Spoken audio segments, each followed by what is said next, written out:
السلام عليكم ورحمة الله وبركاته. الحمد لله وكفى وسلام على عباده الذين اصطفى. الحمد لله الذي وحده والصلاة والسلام على من لا نبي بعده وبشانه قال جل وعلا إن الله وملائكته يصلون على النبي يا أيها الذين آمنوا صلوا عليه وسلموا تسليما.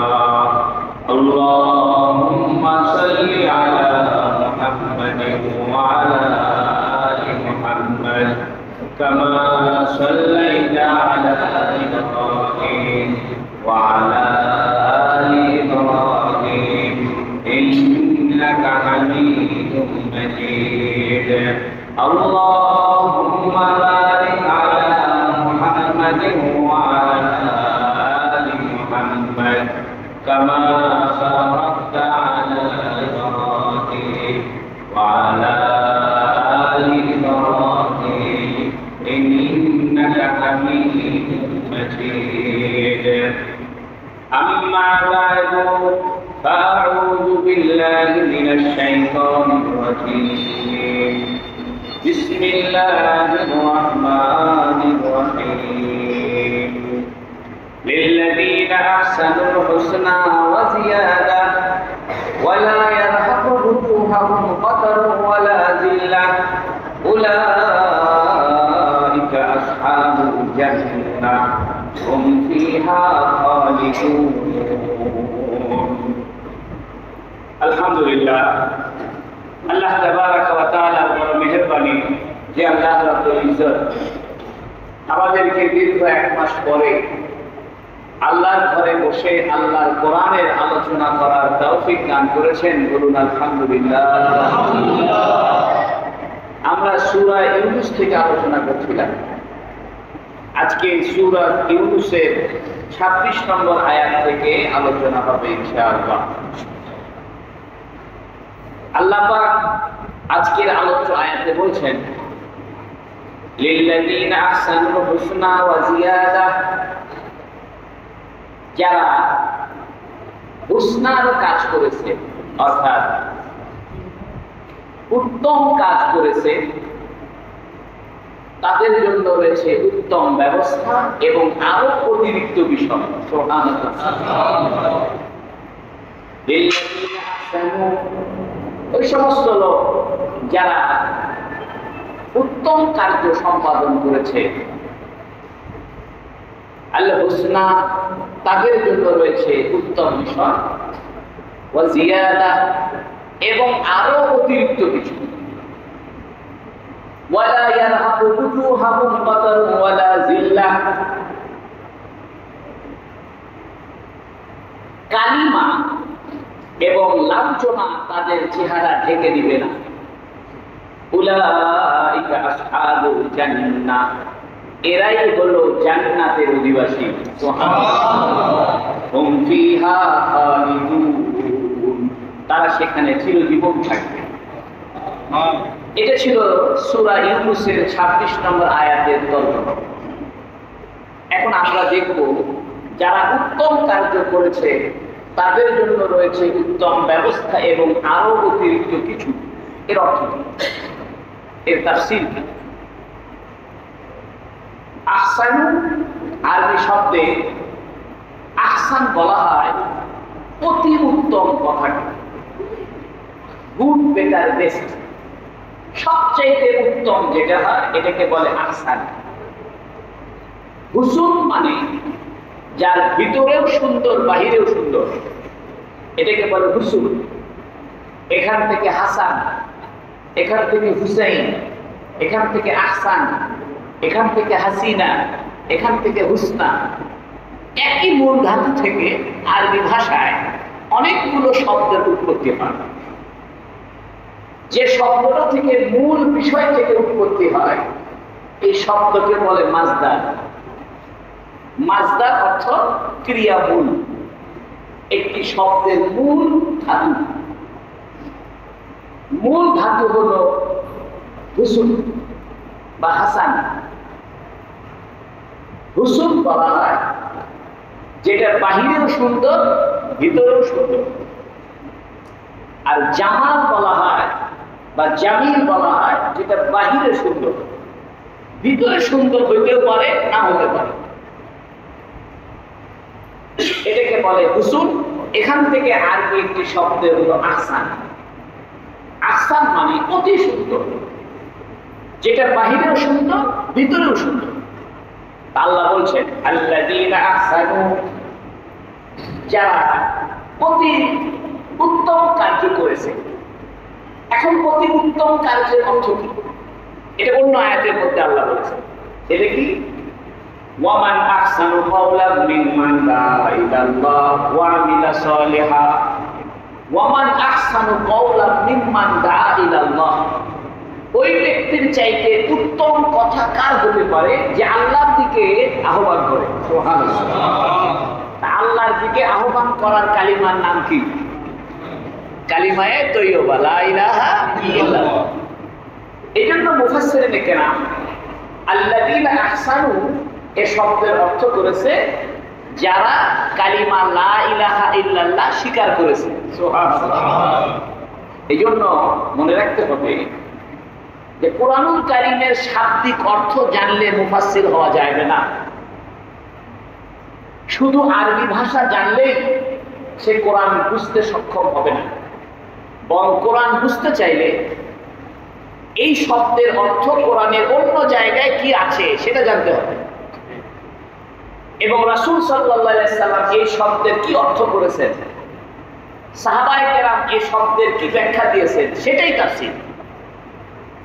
এইজন্য সাহাবায়ে কেরাম কুরআনুল কারীমের যে শব্দের যে অর্থ আমাদেরকে জানিয়ে দিয়ে গেছেন, ওই অর্থই কিয়ামত পর্যন্ত বহাল রাখতে হবে। এটার নাম তাফসীর। এইজন্য কেউ যদি এরকম তর্জমা করে যারা উত্তম কাজ করে, অর্থাৎ দান খয়রাত করে, ভালো ভালো কাজ করে, এটা উদ্দেশ্য না। কেন? আহসান শব্দ থেকে আহসানু, আর আহসান শব্দটা কোরআনের আরেক জায়গায় ব্যবহার হয়েছে, সেটা কি? ওয়ামান আহসানু কাওলাম মিম্মান দাআ ইলাল্লাহ। এখানে যেমন আল্লাহ বলতেছেন আল্লাযীনা আহসানু, যারা আহসান কাজ করেছে। আহসান কাজ কি? এটা আল্লাহ অন্য জায়গায় বলেছেন ওয়ামান আহসানু কাওলাম মিম্মান দাআ ইলাল্লাহ। আল্লাহর দিকে যে ডাকে তার চাইতে উত্তম কথা কি হতে পারে? আর আল্লাহর দিকে ডাকার উত্তম কথাই হলো লা ইলাহা ইল্লাল্লাহ। তাহলে এর অর্থ হবে আল্লাযীনা আহসানু, যারা ঈমান এনেছে। আল্লাহ সরাসরি বলে দিতেই পারতো আল্লাযীনা আমানু, যারা ঈমান এনেছে, তা বলুন না বলে বলতেছে আল্লাযীনা আহসানু। আল্লাহ বুঝাইতে চায় যে ঈমান এটা অতি সুন্দর জিনিস, অতি উত্তম জিনিস। সুবহানাল্লাহ। ঈমানের চাইতে উত্তম কিছু নাই। এটা বাহিরেও সুন্দর ভিতরেও সুন্দর। ঈমানের কালিমাকে বলে আহসান কালিমা। এই জন্য কোরআন শরীফে আল্লাহ অন্য জায়গায় বলেছেন ওয়ামান আহসানু কাওলান, কথা হিসেবে উত্তম কথা কি হতে পারে? মিম্মান দাআ ইলাল্লাহ, ওই কথার চাইতে যে কথার দ্বারা আল্লাহর প্রতি আহ্বান করা হয়। তাহলে বোঝা গেল আহসান কথা, অতি উত্তম কথাই হলো লা ইলাহা ইল্লাল্লাহ। এই লা ইলাহা ইল্লাল্লাহ বাহিরেও সুন্দর ভিতরেও সুন্দর। বাহিরে সুন্দর যেটা বলি লা ইলাহা ইল্লাল্লাহ, এই বাক্যের ভিতরে কোনো নোক্তাওয়ালা হরফ নাই। সুবহানাল্লাহ। কোনো নোক্তা নাই। অর্থাৎ একটা বর্ণমালাকে নোক্তা দিয়ে ব্যবহার করা হয়, এটা একটা আরবি ভাষায় এটাকে বলা হয় মুজামা। এটা মনে রাখেন, আরবি ভাষায় আগে কোনো হরফের ভিতরে নোক্তা ছিল না, কোনো হরফে পায়ের নিচে নোক্তা ছিল না। যেমন মাদ্রাসায় বর্তমানে আমরা জের জবর ছাড়া লেখাপড়া করি, সাধারণ মানুষের কাছে এটা আশ্চর্য মনে হয় যে জের জবর ছাড়া হুজুররা পড়ে কেমনে। আর মাদ্রাসার ছাত্রদের কাছে এখন আশ্চর্য মনে হয় নোক্তা ছাড়া পড়ে কেমনে। কিন্তু এমন একটা যুগ ছিল যে যুগে কোনো হরফে কি ছিল না, নোক্তা ছিল না। নোক্তাওয়ালা হরফের চাইতে নোক্তা ছাড়া হরফ সহজ, এবং নোক্তাওয়ালা হরফকে বলে উজমা, আজমি। কেন? আরবরা নিজেদেরকে আরবি বলে। আরবি শব্দের অর্থ হলো আরাবা ইয়ারুবু আরুবান শব্দের অর্থ হলো যে সুস্পষ্ট ভাবে কথা বলতে পারে, সেটাকে আরবিতে আরব বলে।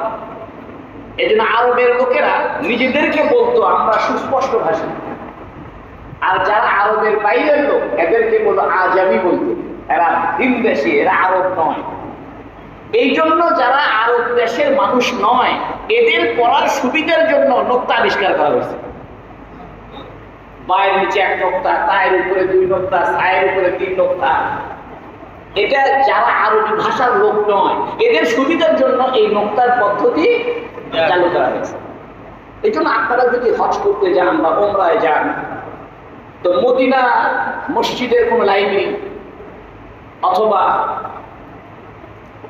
এই তায়েফে যে আব্দুল্লাহ বিন আব্বাস রাদিয়াল্লাহু তাআলা আনহুর যে কবরের পাশে যে লাইব্রেরি, ওই লাইব্রেরির বইগুলোতে দেখবেন কোনো নোক্তা নাই, হরফ আছে নোক্তা নাই।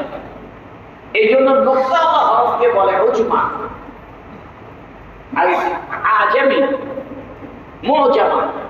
এই জন্য বাকে বলা হয় আল মুজামা বিল ওয়াহিদা বিল মুওয়াহদা, অর্থাৎ এক নোক্তাওয়ালা হরফ। আল মুজামা বিল নোক্তাতাইনি তা,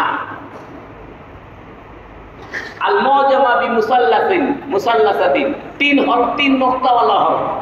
যাই হোক, আপনাদেরকে এতটুকু বুঝেন লা ইলাহা ইল্লাল্লাহ এই বাক্যের ভিতরে কোনো কি নাই, নোক্তা নাই। 2 নম্বর, লা ইলাহা ইল্লাল্লাহ এটা পাঠ করতে ঠোঁট নাড়াইতে হবে না। আপনি খেয়াল করে দেখেন, ঠোঁট না নাড়াইলেও, ঠোঁট নড়াচড়া না করলেও লা ইলাহা ইল্লাল্লাহ পড়া যাবে। আপনি একটু প্র্যাকটিস করেন তো দেখেন, লা ইলাহা ইল্লাল্লাহ মুহাম্মাদুর রাসূলুল্লাহ, লা ইলাহা ইল্লাল্লাহ, লা ইলাহা ঠোঁট নাড়াইতে হয় না। ওলামায়ে কেরাম লিখেছে মৃত্যুর সময় যেহেতু মৃত্যুর একটা কষ্ট আছে, এই মৃত্যুর কষ্টের মধ্যে যদি ঠোঁট নাড়ানোওয়ালা হরফ দিয়ে কালেমা তৈয়বা বানানো হতো তাহলে মৃত্যুর সময় মানুষের উচ্চারণ করতে কষ্ট হতো। এই জন্য আল্লাহ বলছেন কি, মৃত্যুর সময় লা ইলাহা ইল্লাল্লাহ পড়তে আমি সহজ করেছি যেন তোমাদের ঠোঁট নড়াইতে না হয়।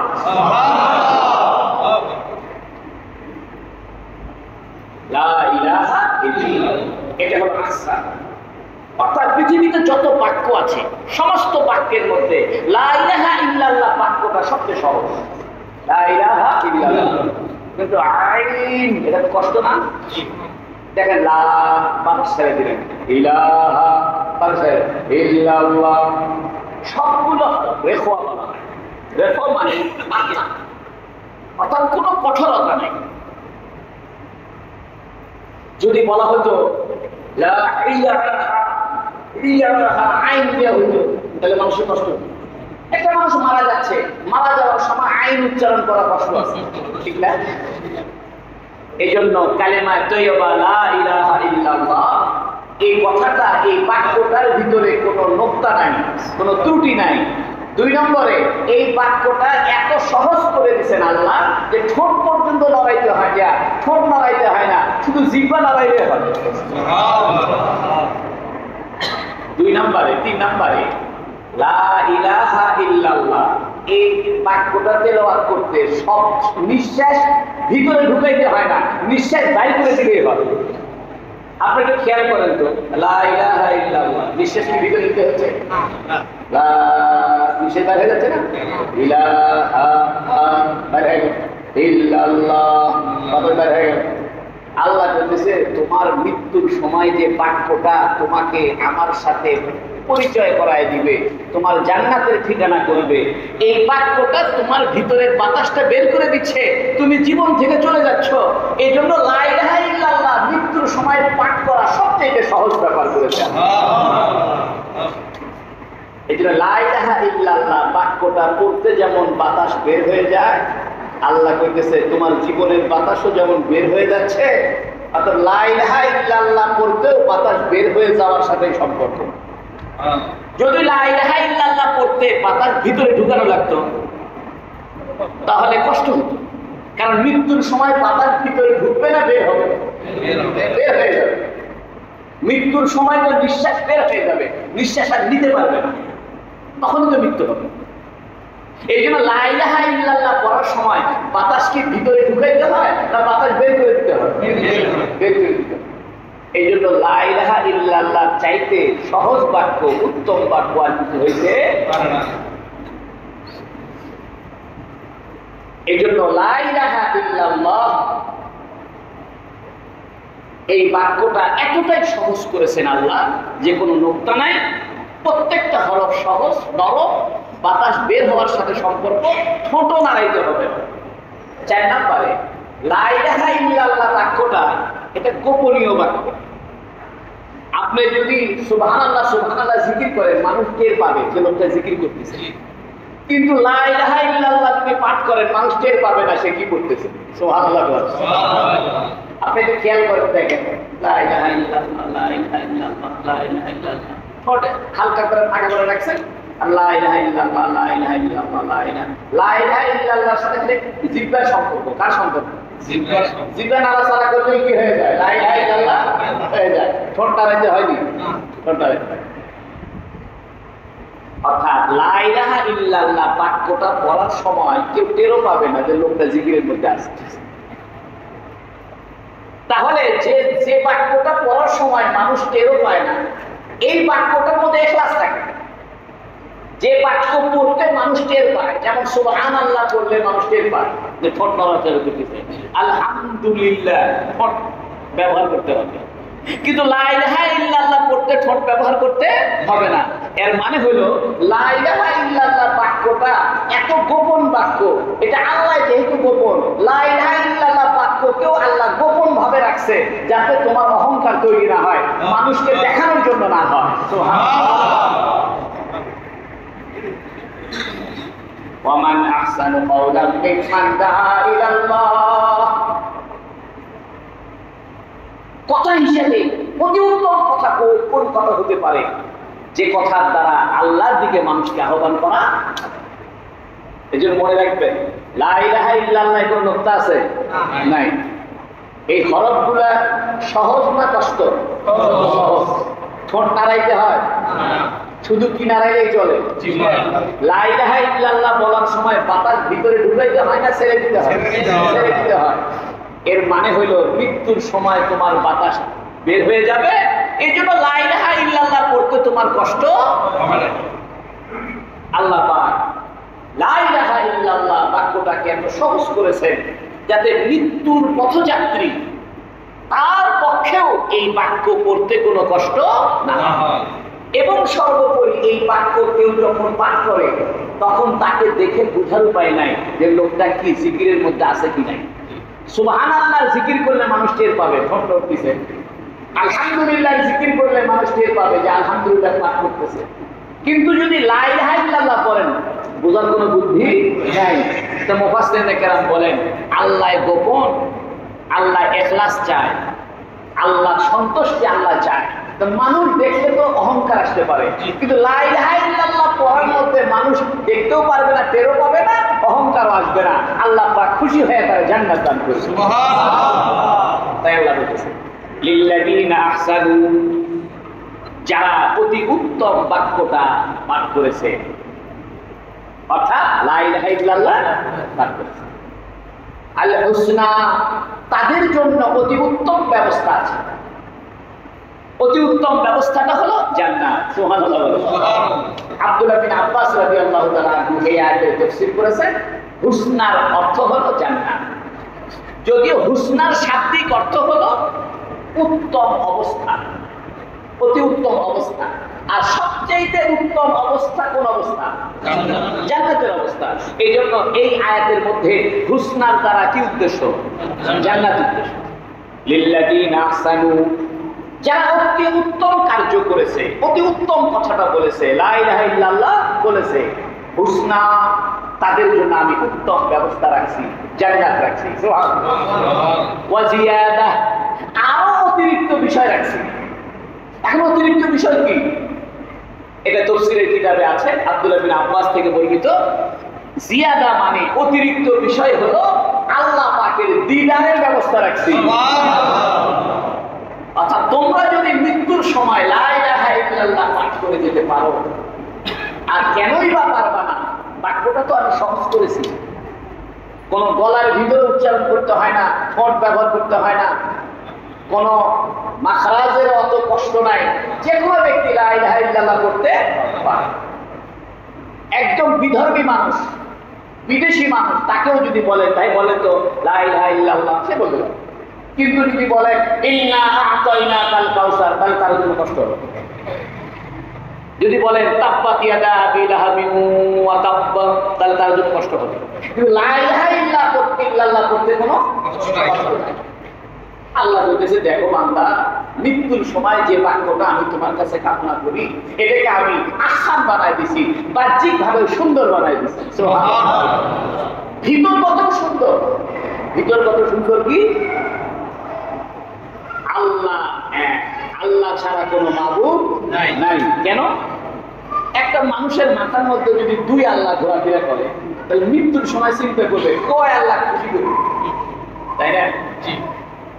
কয় আল্লাহ খুশি করি, একবার এই আল্লাহ দেখতে, একবার এই আল্লাহ দেখতে। আর আল্লাহ যেহেতু একজন, আর একজনকে মাইনে নিতে কোনো অসুবিধা নাই। একজনের কাছে ক্ষমতা ভাগাভাগি হয়ে থাকে না, এক জায়গায় থাকে, এক জায়গায় থাকে। দুইজন যদি প্রধানমন্ত্রী হয়, তাহলে ক্ষমতা ভাগ হয়ে যায়। যেমন আমাদের দেশে একজন হলো রাষ্ট্রপ্রধান, একজন হলো প্রধানমন্ত্রী, তাহলে ক্ষমতা কিছু আছে রাষ্ট্রপ্রধানের হাতে, কিছু আছে প্রধানমন্ত্রীর হাতে। প্রধানমন্ত্রী সব কাজ করতে পারে না রাষ্ট্রপ্রধান ছাড়া, আবার রাষ্ট্রপ্রধানও সব কাজ করতে পারে না সংসদের প্রধানমন্ত্রী ছাড়া। না, আল্লাহ বলতেছে আমার কোনো মন্ত্রী টন্ত্রী কিছু নেই, আমার কোনো শরীক নাই, আমার ক্ষমতার কোনো ভাগাভাগি নাই, ক্ষমতা এক জায়গায়, সমস্ত ক্ষমতা কার? আল্লাহ। এই জন্য লা ইলাহা ইল্লাল্লাহ বাহিরেও সুন্দর, ভিতরেও কি সুন্দর। এই জন্য আল্লাহ বলতেছেন লিল্লাযীনা আহসানু, যারা অতি উত্তম কথাটা বলেছে। অতি উত্তম কথাটা কি? লা ইলাহা ইল্লাল্লাহ, আল হুসনা, তাদের জন্য উত্তম ব্যবস্থা আছে। সেই উত্তম ব্যবস্থা কি? জান্নাত। ওয়া জিয়াদা, এবং আরো অতিরিক্ত বিষয় আছে। সেই অতিরিক্ত বিষয়টা কি? আল্লাহর দিদার। বুঝা গেল যে জান্নাত পাইলেই মানুষ সন্তুষ্ট হবে না, জান্নাতের ভিতরেও একটা অসন্তুষ্টি বা অপূর্ণাঙ্গতা থাকবে। যখন আল্লাহ দেখবে যে এরা জান্নাত পায়ও 99 ভাগ খুশি হয়েছে, কিন্তু 1 ভাগ শান্তি অপূর্ণ আছে, একটু অপূর্ণাঙ্গতা আছে, তখন আল্লাহ বলবে, বান্দা তোমরা রেডি হও। জুমার দিন, দুনিয়াতে যেদিন জুমার দিন ছিল, আল্লাহ পাক সেদিন সমস্ত জান্নাতীদের সামনে নিজের পর্দা সরায় দিয়ে বলবে, আসো আজকে তোমরা সচক্ষে আমাকে দর্শন লাভ করে ধন্য। এরপরে আল্লাহ বলবে, তোমাদের আর কোনো চাহিদা আছে? তখন সারা বলবে, ওয়াখিরু দাওয়ানা আনিল হামদুলিল্লাহি রাব্বিল আলামিন। আল্লাহ, আমাদের আর কোনো চাহিদা নেই। একটু কেমন কেমন লাগতো জান্নাত পাইলে, তাও একটু একটু কেমন অপূর্ণাঙ্গ লাগে। আপনার দিদার লাভ করার পরে আমাদের আর কোনো অপূর্ণাঙ্গতা নেই। তাই আল্লাহ বলতেছে, ওয়ালিল্লাযীনা আহসানুল হুসনা ওয়া জিয়াদা। এখন প্রশ্ন হলো, আল্লাহ দেখতে কেমন? যেহেতু জান্নাতে আল্লাহকে দেখা যাবে, তাই না? যদি আল্লাহ দেখতে কেমন কি সমাচার এটা দুনিয়াতে বাস্ট হয়ে যায়, এটা প্রকাশ হয়ে যায়, তাহলে আনন্দ শেষ। এই জন্য মানুষ বেশি আনন্দের জন্য করে কি, র্যাপিং পেপার দিয়ে ঢেকে রাখে। মানুষ যখন কাউকে উপহার দেয়, এটা কি করে? ঢেকে রাখে সারপ্রাইজ দেওয়ার জন্য। ওটা প্যাকেট খুলবে আর চিন্তা করবে, না জানি কি আছে, কি আছে দেখি তো। খুলে দেখে প্লেট, খুলে দেখে মগ, তাই না? খোলার আগ পর্যন্ত মনে হয় কি না কি আছে। খোলার পরে সে মনে করে রাখছে একরকম, খোলার পরে দেখা যায় আরেক রকম। আল্লাহ নিজেকে ঢেকে রাখছে আনন্দ বেশি হওয়ার জন্য। এই জন্য আল্লাহ বলছে যে তোমাদের আনন্দ আরো বেশি হবে, এই জন্য আমার রূপ, আমার দর্শন, আমার দিদার কেমন হবে এটা আমি প্রকাশ করলাম না, এটা একইবাদে ঢেকে রাখছি। বুঝার জন্য বলতেছি আর কি, নূরের পর্দা দিয়ে আল্লাহ কি করছে, আল্লাহ নিজেকে ঢেকে রাখছে। যখন প্রকাশ হবে তখন আল্লাহকে দেখার একটা আনন্দ হবে, আর কেমন আল্লাহ সেটার আনন্দ আরো বেশি হবে। এই জন্য জান্নাতের বিবরণ আল্লাহ দিয়ে দিছে। জান্নাতে নহর আছে, মধুর নহর, শরাবের নহর, হুর আছে, গেলমান আছে, জান্নাতে গাছ আছে, গদি আছে, পালং আছে, খাট আছে, কত কিছু আছে। কিন্তু আল্লাহ সম্পর্কে আল্লাহ কিছু বলেনি, শুধু বলছে কুল হুয়াল্লাহু আহাদ আল্লাহুস সামাদ লাম ইয়ালিদ ওয়া লাম ইউলাদ ওয়া লাম ইয়াকুল লাহু কুফুয়ান আহাদ। আল্লাহর সমকক্ষ কেউ নাই, আল্লাহর মতো যেহেতু কেউ নাই, অতএব আল্লাহর বিবরণ দেওয়ার মতো কিছু নাই। সুবহানাল্লাহ। আরে জান্নাতের বিবরণ দেওয়ার জন্য না গাছ আছে, আমরা বলতে পারবো যে ভাই জান্নাতে গাছ আছে, ভাই গাছ বুঝি, গাছ তো চিনি। তারপরেও জান্নাতে যাওয়ার পরে মনে হবে কি রে দুনিয়ার গাছ মনে করছিলেন, আসলে তো দুনিয়ার গাছ না, এটা আরেক ধরনের গাছ। প্রত্যেকটা গাছের পাতা স্বর্ণের পাতা। গাছের ডালগুলো রূপা। জান্নাতে বিল্ডিং আছে, অট্টালিকা আছে, মানুষ বুঝে অট্টালিকা 10 তলা 20 তলা বিল্ডিং, কিছুটা বুঝে ধরে। তারপরেও জান্নাতে যাওয়ার পরে দেখবে কিরে দুনিয়ার বিল্ডিং ইট দিয়ে, বালু, সিমেন্ট দিয়ে তৈরি, আর জান্নাতের এই অট্টালিকা স্বর্ণের ইটা দিয়ে তৈরি। এই জন্য আল্লাহ জিয়াদা বলছে। অর্থাৎ দুনিয়াতে আমরা জান্নাত সম্পর্কে যতটুকু ধারণা নিয়ে রাখছি, এর চাইতে অতিরিক্ত জান্নাতের সৌন্দর্য। দুনিয়াতে আল্লাহকে দেখি নাই, আল্লাহ নিজেকে নূরের পর্দা দিয়ে ঢেকে রাখছে, কিন্তু আল্লাহ পাক কিয়ামতের ময়দানে জান্নাতীদের সামনে নিজের পর্দা সরাইয়া দিয়ে বলবে, আসো আমার বান্দারা আমাকে সচক্ষে দর্শন করে নিজেকে ধন্য করো। তখন সবাই বলবে আমাদের আর কোনো দাবি নাই, আমাদের অপূর্ণাঙ্গতা বলে কিছু নাই। ওয়া আখিরু দাওয়ানা আনিল হামদুলিল্লাহি রাব্বিল আলামিন। আমাদের সর্বশেষ দাবিতেই সমস্ত প্রশংসা আল্লাহ। তাই আল্লাহ বলতেছে ওয়ালিল্লাযিনা আহসানু, ওই সমস্ত লোক যারা অতি উত্তম কথাটা বলেছে, অর্থাৎ লা ইলাহা ইল্লাল্লাহ বলেছে, আল হুসনা, তাদের জন্য জান্নাত, ওয়া জিয়াদা, এবং আরো অতিরিক্ত কিছু, এর মানে দিদার, আল্লাহ দিদার। লা ইয়ারহাকু বুজুহাহুম কাতারু ওয়ালা যিল্লাহ, লা ইয়ারহাকু বুজুহাহুম কাতারুন, কাতারুন শব্দের অর্থ হলো কালিমা। কালিমা এবং লাঞ্ছনা তাদের চেহারাকে ঢেকে নিবে না। অর্থাৎ যারা জান্নাতে যাবে, যারা লা ইলাহা ইল্লাল্লাহ স্বীকারোক্তি দিয়েছে, এদের চেহারাকে কোনো কালিমা, কোনো কালো কালো ভাব এবং কোনো লাঞ্ছনা ঢেকে নিবে না। কেন বলতেছে?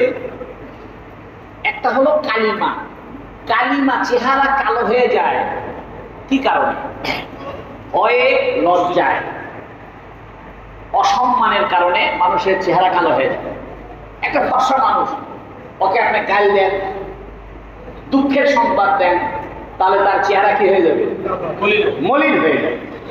আল্লাহ বলতেছে যারা দুনিয়াতে আহসানু, অতি উত্তম কালিমার স্বীকারোক্তি দিয়েছ, তাদেরকে তো জান্নাত দিব, জান্নাতের মধ্যে আমার দিদারও দিব। এই জন্য তোমাদের চেহারায় কোনো মলিনতা থাকবে না। সুবহানাল্লাহ। এর দ্বারা বোঝা যায় যে ব্যক্তি যত বেশি লা ইলাহা ইল্লাল্লাহর জিকির করে, দুনিয়াতেও তার চেহারাকে আল্লাহ উজ্জ্বল বানায় দেয়। সুবহানাল্লাহ। চেহারা লাভলি মাকে মানুষ চেহারা সুন্দর হওয়ার জন্য কি বলে? সাবান মাকে চেহারা সুন্দর হওয়ার জন্য। কিন্তু কোরআন শরীফ থেকে বোঝা যায় লা ইলাহা ইল্লাল্লাহ যে ব্যক্তি দুনিয়াতে পাঠ করে, আখিরাতে তার চেহারায় কোনো মলিনতা থাকবে না, ওয়ালা জিল্লা, কোনো লজ্জাও থাকবে না, কোনো লাঞ্ছনা থাকবে না। কেন? এর মানে হলো ভয়ও থাকবে না, কোনো আশঙ্কাও থাকবে না। লজ্জা পাইলে যেমন মানুষের চেহারায় লজ্জার ভাব বোঝা যায়, তো এরকম থাকবে না। অর্থাৎ এদের প্রতি আল্লাহ অসন্তুষ্ট হবে না, আল্লাহ রাগও করবে না, এবং এদের উপরে আল্লাহ চিরদিনের জন্য জান্নাতের ব্যবস্থা করে দেবে। জান্নাতীরা যখন জান্নাতে ঢুকবে তখন যদি এরকম চিন্তা হয় যে 10 বছর পরে আবার বাইরে করে দিবে, 10 বছর পরে কি করে দিবে, বাইরে করে দিবে, তাহলে একটা আতঙ্ক থাকবে, কবে 10 বছর শেষ হয় রে। আল্লাহ করতেছে খালিদিনা ফিহা, চিরজীবন থাকবে, তোমাদের কোনো চিন্তাই নাই। সুবহানাল্লাহ। তাই আল্লাহ বলেছে লা ইয়ারহাকুহুম বুজু লা ইয়ারহাকুহুম কাতারু ওয়ালা জিল্লাহ। জান্নাত না পাইলে আমাদের কপালে দুঃখ আছে। আল্লাহ আমাদের সবাইকে জান্নাতি বানায়। আমিন। আমরা যারা এখানে আল্লাহর কোরআন শুনতেছি, আল্লাহ দুনিয়াতে বড় বেলায় মসজিদে আপনার কোরআন শুনছি, আপনার জান্নাত দিবেন, আপনার দিদার দিবেন, চেহারার মধ্যে কোনো মলিনতা থাকবে না, কোনো লজ্জার ভাব থাকবে না। আমরা এটা শুনে আসছি, অতএব আমাদেরকে মৃত্যুর সময় আহসান কালিমা লা ইলাহা ইল্লাল্লাহ পড়ার সুযোগ দিবেন, আর জান্নাতের ভিতরে চিরদিনের জন্য জান্নাত দিবেন। সুবহানাল্লাহ। লিল্লাযিনা আহসানুল হুসনা ওয়া জিয়াদা, যারা অতি উত্তম কথাটা স্বীকার করেছে তাদের জন্য উত্তম ব্যবস্থা জান্নাত এবং আরো অতিরিক্ত আমার বিধান। লা ইয়ারহাকু বুজুহাহুম কাতারু ওয়ালা জিল্লাহ, তাদের চেহারায় কোনো মলিনতা এবং কোনো লাঞ্ছনার ছাপ থাকবে না। এর মানে হলো তারা দুঃখিত হবে না এবং জান্নাত থেকে বের হওয়ার কোনো ভয়ও থাকবে না। উলাইকা আসহাবুল জান্নাহ, এরাই হলো জান্নাতের অধিবাসী। সুবহানাল্লাহ।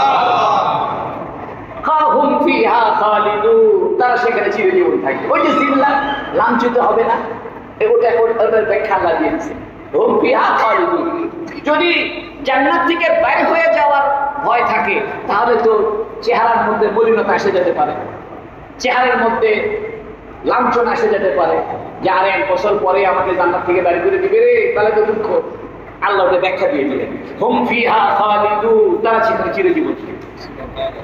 একটা প্রশ্ন হতে পারে, চিরজীবন থাকবে এটা কথা হলো, সময় কিন্তু শেষ আছে, প্রত্যেক শুরুর কি আছে?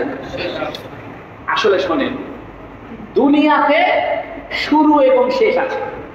কারণ দুনিয়া হইল সূর্যের কারণে রাত আর দিন হয়।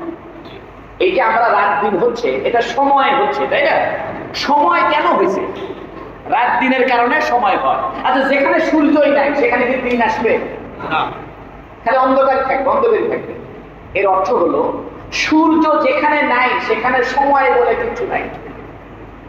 এই জন্য আল্লাহ জান্নাত বানায় রাখছে এমন জায়গায়, যে জায়গাতে সময় বলে কিছু নাই। সুবহানাল্লাহ। কি নাই? এই জন্য বিজ্ঞানীরা স্বীকার করে মহাকাশে একটা জায়গা আছে, ওই জায়গার নাম হলো টাইমলেস জোন। টাইমলেস জোন অর্থাৎ সময়বিহীন এলাকা, ওখানে কোনো টাইম নাই। অর্থাৎ ওই জায়গায় যদি আপনি যান তো যেরকম আছে ওরকমই থাকবে। মনে করেন 33 বছরের যুবক হয়ে ওই মহাকাশের ওই টাইমলেস জোনে আপনি গেলেন, আপনি বুড়া হবেন না, যেরকম আছেন সেরকম থাকবে। যেমন বরফের মধ্যে, বরফের ভিতরে যদি কোনো মানুষকে দাফন করা হয় তাহলে মানুষ যেরকম আছে ওরকমই থাকছে। যেমন গতকালকে আমি পত্রিকায় দেখলাম 65 বছর আগে একটা মানুষ বরফের নিচে চাপা পড়ছিল। 65 বছর পরে ওই বরফ গলে যাওয়ার পরে লোকটা লাশ বের হয়েছে। লোকটা আগে যেমন ছিল এখনো তেমনই আছে। ফ্রিজের মধ্যে আমরা জিনিস রেখে দিই, বহু থাকে না? দুনিয়ার মানুষ ফ্রিজ আবিষ্কার করেছে, আর সেই ফ্রিজের ভিতরে মাছ রাখলে 1 মাস 2 মাস মাছ ঠিক থাকে। আল্লাহর কাছে এমন জায়গা নাই যে জায়গায় ঢুকলে পরে চিরজীবন থাকবে, আর কোনোদিন মৃত্যু হবে না, কোনোদিন শেষ হবে না। এই জন্য এই প্রশ্ন করার কোনো সুযোগ নাই যে দুনিয়াতে শুরু আছে শেষ আছে, শুরু আছে যার, শেষ আছে তার। এটা দুনিয়াতে। আখিরাতে শুরু নাই শেষ নাই, কারণ আখিরাতে সময় বলে কিছু নাই, কারণ ওখানে সূর্য নাই। ওখানে কি নাই? সূর্য নাই। সূর্যের কারণেই তো সময়ের গতি নির্ধারণ হচ্ছে। এবং পৃথিবী যে ঘুরতেছে, আপনারা যারা বিজ্ঞানের ছাত্র আপনারা জানেন সূর্য 2 ভাবে ঘোরে। পৃথিবী 2 ভাবে ঘোরে। পৃথিবী নিজেও ঘোরে, আবার পৃথিবী পুরা এলাকা মিলেও ঘোরে, কক্ষপথেও ঘোরে। পৃথিবী সূর্যের চারপাশে ঘুরে আসতে সময় লাগে 365 দিন। আর পৃথিবী যে নিজে নিজে ঘোরে লাটুর মতো, এটা নিজে নিজে ঘুরতে সময় লাগে 24 ঘন্টা। আচ্ছা, এই পৃথিবী যদি থেমে যায়, ঘোরা বন্ধ করে দেয়, তাহলে আর 24 ঘন্টা হবে? দিন রাত হবে? স্থির হয়ে যাবে। পৃথিবী তো ভেঙে দিবে আল্লাহ, সূর্য আল্লাহ ভেঙে দিবে। যেখানে সূর্য নাই, পৃথিবী নাই, তাহলে সেখানে সময় বলে কিছু নাই। আবাদুল আবাদ, চিরজীবন থেকে যাবে। এবার বলছেন এই কথাটা। অনেকের মনে প্রশ্ন হতে পারে যে কি কথা, জান্নাতে ঢুকবো, চিরজীবন থাকবো, আর কোনোদিন শেষ হবে না, এটা সম্ভব? কারণ দুনিয়াতে সময়ের পরিবর্তন হচ্ছে আহ্নিক গতি আর বার্ষিক গতির কারণে। পৃথিবী যে ঘুরতেছে, বার্ষিক গতি 365 দিন আর আহ্নিক গতি 24 ঘন্টা। এই কারণেই তো সময় অতিবাহিত হচ্ছে। এখন পৃথিবী যদি ঘোরাঘুরি বন্ধ করে দেয়, তাহলে কি হবে? সময় থাকবে না। সূর্য যদি স্থির হয়ে যায়, তাহলে সময় থাকবে? আল্লাহ করবে কি? সূর্য ভেঙে দিবে, পৃথিবীও ভেঙে দিবে, তো বলছে সময় বলতে কিছু নাই। সুবহানাল্লাহ। এখন প্রশ্ন হলো, অন্ধকার না হয়ে যাবে সব? আল্লাহ এটা অন্য আয়াতে বলছেন, ও আশরাকাতিল আরদু বিনুরি রাব্বিহা। সূর্য না থাকলে অসুবিধা নাই, আল্লাহর নূরের দ্বারা পৃথিবী আবার আলোকিত হয়ে যাবে। এই জন্য কিয়ামতের দিন যেহেতু সূর্য নাই, মানুষে বলতে পারে যে হুজুর, সূর্যই তো আল্লাহ ভেঙে দিল, সূর্য আলোহীন হয়ে গেল। এখন সূর্যের যেহেতু আলোই বন্ধ হয়ে গেছে, তাহলে তো অন্ধকার, কোনো অসুবিধা নাই, আবার আলো হবে। কার আলোতে আলো হবে? আল্লাহ নূরের দ্বারা আলোকিত হয়ে যাবে। এই যারা যারা কালেমা পড়ছে, ঈমানদার হয়েছে, তারা তাদের ডানে বামে আলো ছুটতে থাকবে। দেখো শরীর আছে, তাদের ডানে এবং বামে আলো হয়ে থাকবে। আর যারা ঈমান আনে নাই, কাফের ছিল, এরা অন্ধকারে পড়ে যাবে। ওয়াল্লাযীনা কাসাবুস সাইয়্যাত, এবং যারা অপকর্ম অর্জন করেছে, সাইয়্যাত করেছে। সাইয়্যাত মানে কুকর্ম। জাযাউ সাইয়্যাতিন বিমিসলিহা, অনুরূপ পরিমাণ কুকর্মের বদলা সে পাবে। অর্থাৎ কেউ যদি দুনিয়াতে অপকর্ম করে, কুকর্ম করে, তাহলে যে পরিমাণ অপকর্ম করেছে সেই পরিমাণ শাস্তি সে পাবে।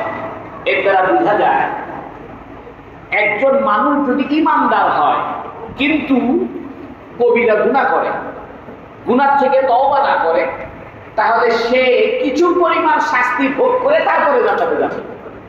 কথাটা বুঝছেন? এই জন্য আল্লাহ পরের আয়াতে বলতেছেন, ওয়াল্লাযীনা কাসাবুস সাইয়্যাত, যারা কুকর্ম অর্জন করেছে, জাযাউ সাইয়্যাতিন বিমিসলিহা, অনুরূপ পরিমাণ কুকর্মের বদলা সে পাবে। এটার দুইটা অর্থ। একটা অর্থ হলো যারা ঈমান এনেছে কিন্তু খুন খারাপি করেছে, সুদ খেয়েছে, নামাজ পড়েনি, আল্লাহর হুকুম পালন করেনি, তওবা করেনি, বিনা তওবায় মারা গেছে, তাহলে আল্লাহ তাকে যে পরিমাণ অপরাধ সে করেছিল সেই পরিমাণ অপরাধের শাস্তি ভোগ করার পরে কোথায় দিবে? জান্নাত দিবে। আরেকটা হলো যারা শুরু থেকেই কাফের। শুরু থেকেই কি? কাফের। যারা শুরু থেকেই কাফের, অর্থাৎ ইসলাম গ্রহণই করেনি, কালেমা গ্রহণই করেনি, তাহলে তাদের কালেমা গ্রহণ না করার কারণে যে বদলা, সেই বদলা তারা পাবে, চিরজীবন তারা জাহান্নামে থাকবে।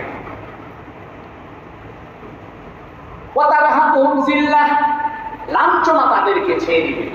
অর্থাৎ যারা জাহান্নামে যাবে, লাঞ্ছনা তাদেরকে ছেড়ে দিবে।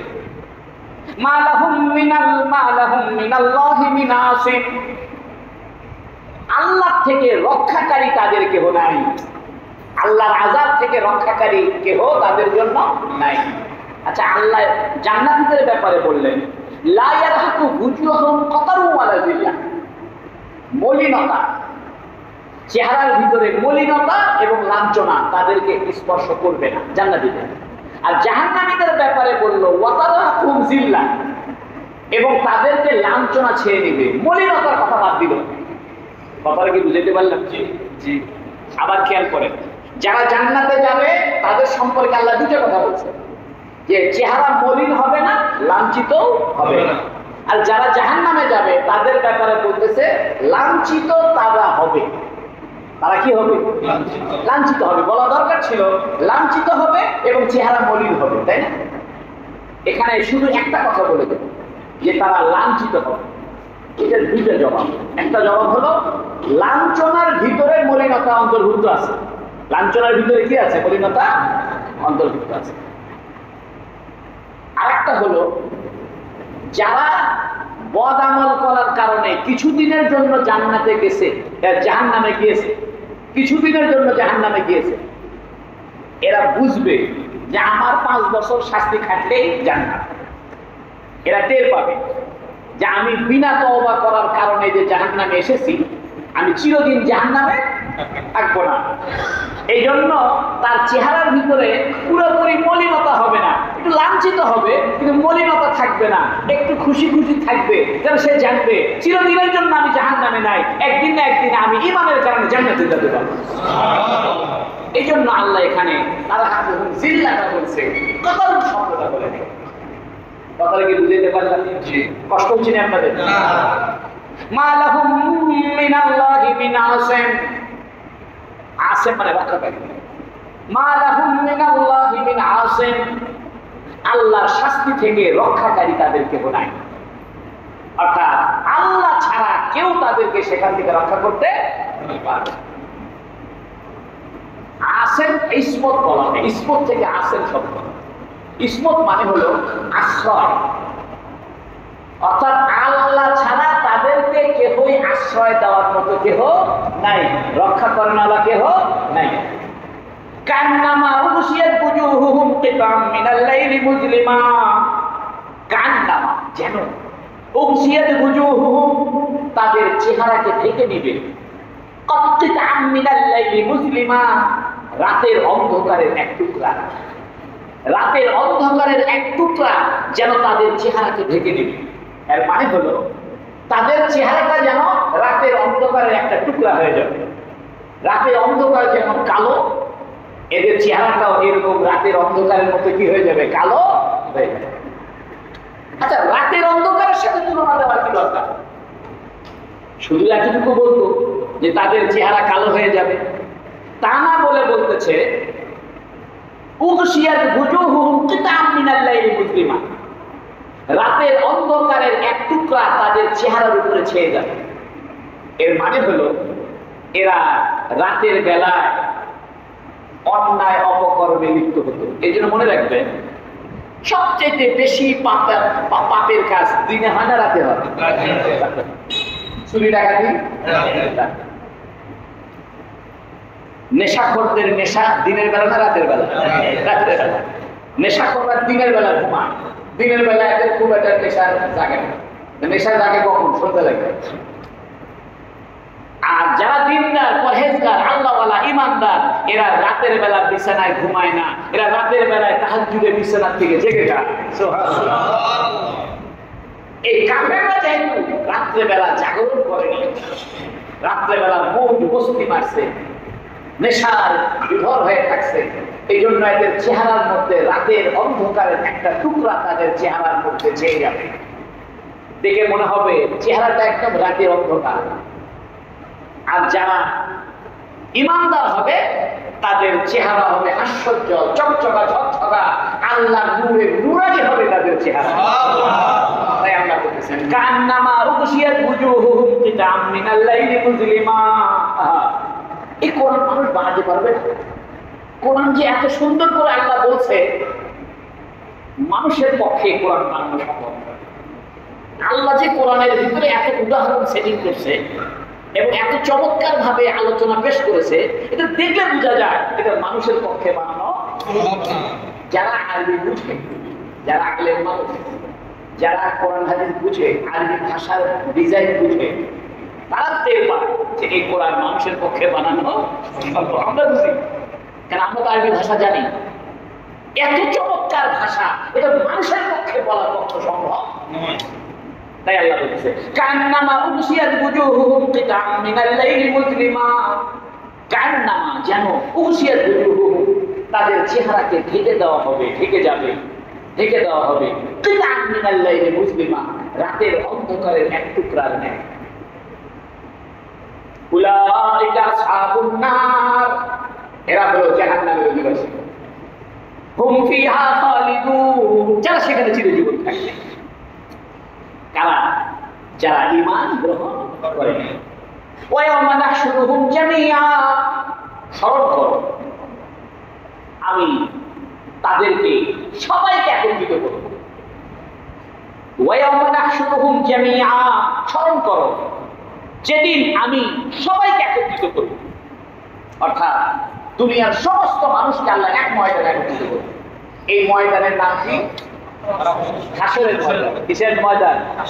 এই জন্য আল্লাহ এখানে বলছে নাহশুরুহুম, নাজমাউ বলে নাই।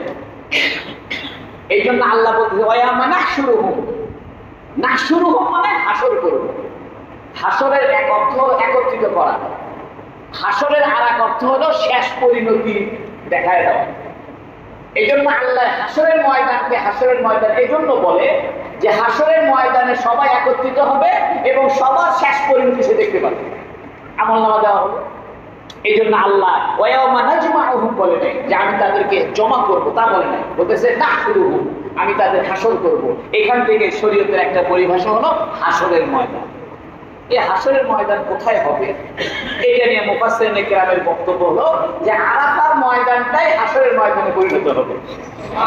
অর্থাৎ আরাফার ময়দানটা হবে হাসরের ময়দানের মেইন জায়গা।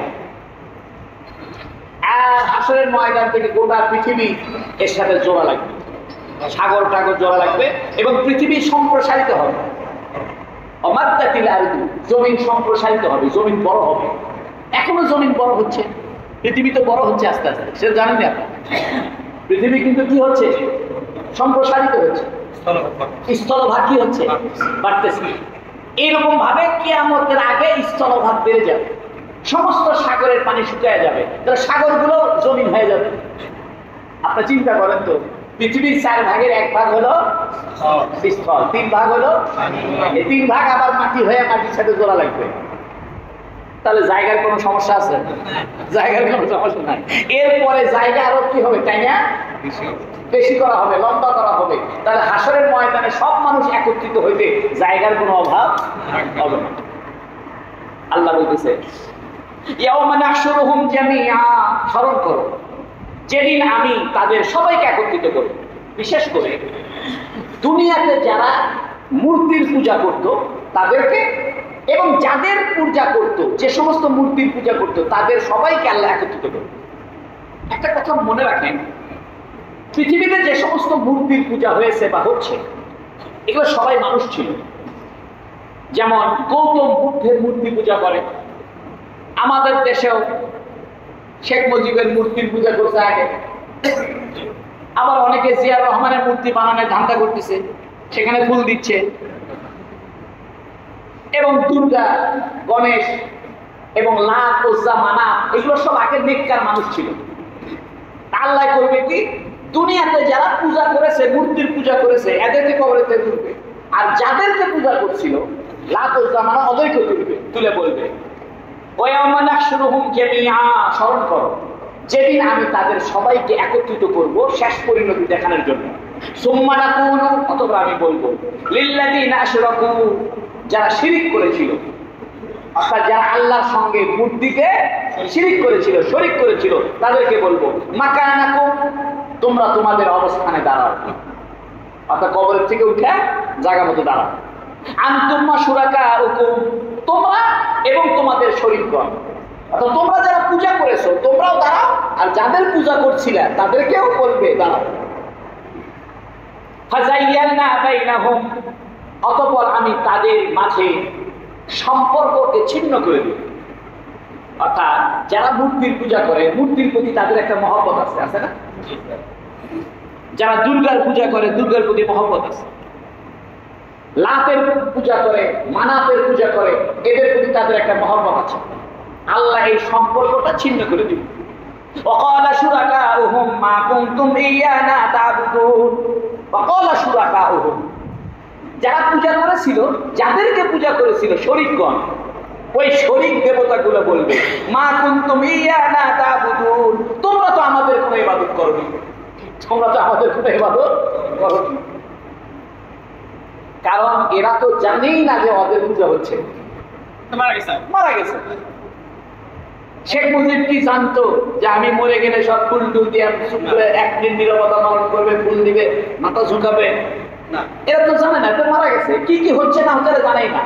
তারা বলবে মা কুনতুম ইয়ানা তা'বুদুন, তোমরা তো আমাদের কোনো ইবাদত করনি, অতএব আমরা তোমাদের কোনো সুপারিশ টুপারিশ কিছু করতে পারবো না। তো ফাকাফা বিল্লাহি শাহীদাম বাইনানা ওয়া বাইনাকুম ইন কুননা আন ইবাদাতিকুম লাগাফিলিন।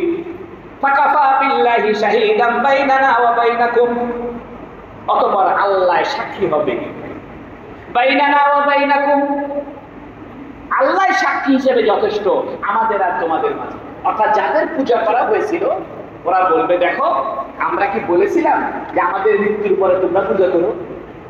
আমরা কি বলেছিলাম আমাদের মৃত্যুর পরে আমাদের ভাস্কর্য বানায় রাখো? আমরা কি বলেছি যে আমাদের মৃত্যুর পরে আমাদের ভাস্কর্যে ফুল দিও, পূজা করো, সেজদা করো, এক মিনিট নীরবতা পালন করো? এগুলো কি আমরা বলছি? তখন ওরা বলবে ফাকাফা বিল্লাহি শাহীদাম বাইনানা ওয়া বাইনাকুম, আমাদের মাঝে আর তোমাদের মাঝে সাক্ষী হিসেবে আল্লাহ যথেষ্ট। হে আল্লাহ আপনি সাক্ষী দেন, আমি কি বলছি যে আমার মরার পরে তোরা পূজা করিস? ইন কুননা আন ইবাদাতিকুম লাগাফিলিন, যে আমরা তো তাদের ইবাদত সম্পর্কে গাফেল ছিলাম। হে আল্লাহ আমরা মারা যাওয়ার পরে ওরা যে আমাদের পূজা করছে এটা তো আমরা বেখবর, আমরা তো জানিই না। আমাদের কি দোষ? আমাদের কি দোষ? বুঝেছি কথা? ওরা এই কথা বলে আমাদের দোষ কি? আমরা তো গাফেল ছিলাম, আমরা তো জানতামই না। তাই বলতেছে আল্লাহ ফাকাফা বিল্লাহি শাহীদাম বাইনানা ওয়া বাইনাকুম, তোমাদের মাঝে আর আমাদের মাঝে আল্লাহ সাক্ষ্য হিসেবে যথেষ্ট। ইন কুননা আন ইবাদাতিকুম লাগাফিলিন, তোমাদের ইবাদত সম্পর্কে আমরা তো অবশ্যই গাফেল ছিলাম, আমরা তো জানতামই না যে আমার মরার পরে তোমরা করছো। হুনালিকা তাবলু কুল্লু নাফসিন মা আসলাফাত ওয়ারদ্দু ইলাল্লাহি মাওলাহুমুল হক। আল্লাহু আকবার। হুনালিকা তাবলু কুল্লু নাফসিন মা আসলাফাত, সেখানে অর্থাৎ কিয়ামতের ময়দানে তাবলু কুল্লু নাফসিন, সবাই বিপদে পড়ে যাবে, মুসিবতে আটকে যাবে। মা আসলাফাত, যে কাজ তারা পূর্বে করেছে, দুনিয়াতে যে পূজা করেছে, দুনিয়াতে যে মূর্তির পূজা করেছে, ভাস্কর্য বানিয়ে ফুলের মালা দিয়েছে, এরা সেদিন বিপদে পড়ে যাবে। তাই বলেছে হুনালিকা তাবলু কুল্লু নাফসিন মা আসলাফাত, সেখানে তাবলু বালা মুসিবতের মধ্যে পড়ে যাবে কুল্লু নাফসিন, প্রত্যেক প্রাণী, প্রত্যেক মানুষ, মা আসলাফাত, যা সে করেছে। ওয়ারুদ্দু ইলাল্লাহ, তাদের সবাইকে আল্লাহর দিকে ফিরানো হবে। সুবহানাল্লাহ। সবাইকে আল্লাহর দিকে ফিরানো হবে। বলা হবে এই মিয়া যাদের পূজা করছিলা তাদের কোনো ক্ষমতা ছিল না, ফেরো। কার দিকে ফেরো? আল্লাহর দিকে ফেরো। মাওলাহুমুল হক, তাদের সত্য খোদা, তাদের সঠিক মাওলা। দুনিয়াতে তারা দুর্গাকে মনে করছিল আমাদের দেবতা, এরা আমাকে রক্ষা করবে। লাত উজ্জা মানাতকে মনে করছিল রক্ষা করবে। আল্লাহ বলতেছে ফেরো ফেরো ইলা আল্লাহ, আল্লাহর দিকে। আল্লাহকে মাওলাহুমুল হক, তাদের সত্য অভিভাবক, সত্যিকারের মাওলা, সত্যিকারের আল্লাহ, সত্যিকারের স্রষ্টার দিকে। ওয়াদাল্লা আনহুম মা কানু ইফতারুন, ওয়াদাল্লা হারিয়ে যাবে, আনহুম তাদের থেকে, অর্থাৎ যারা পূজা করেছিল তাদের থেকে, মা কানু ইফতারুন তারা যে মিথ্যা আরোপ করেছিল, অর্থাৎ মিথ্যা খোদা বানাইছিল, লাত উজ্জা মানাতকে, এই মিথ্যা দেবতা বানাইছিল যাদেরকে, মিথ্যা লিডার যাদেরকে বানিয়েছিল, যাদেরকে মনে করেছিল এই লিডারগুলো আমাদেরকে আখেরাতে নাজাত দিবে, এরা ওদের থেকে হারিয়ে যাবে। ওরা বলবে তোমাদের সাথে আমাদের কোনো সম্পর্ক নাই, তোমার রাস্তায় তুমি থাকো, আমার রাস্তায় আমি গেলাম। সুবহানাল্লাহ। এই জন্য কিয়ামতের দিন যারা যাদেরকে পূজা করেছিল, যারা যাদেরকে সম্মান করে ফুলের মালা দিয়েছিল, ওরা বলবে তোমার রাস্তায় তুমি থাকো, আমি তো জানি না আমার মৃত্যুর পরে তোমরা আমার কি করেছো, পূজা করেছো, অতএব তোমাদের সাথে আমার কি নাই, সম্পর্ক নাই। সূরা ইউনূসের 30 নম্বর আয়াত পর্যন্ত আজকে আলোচনা হইল।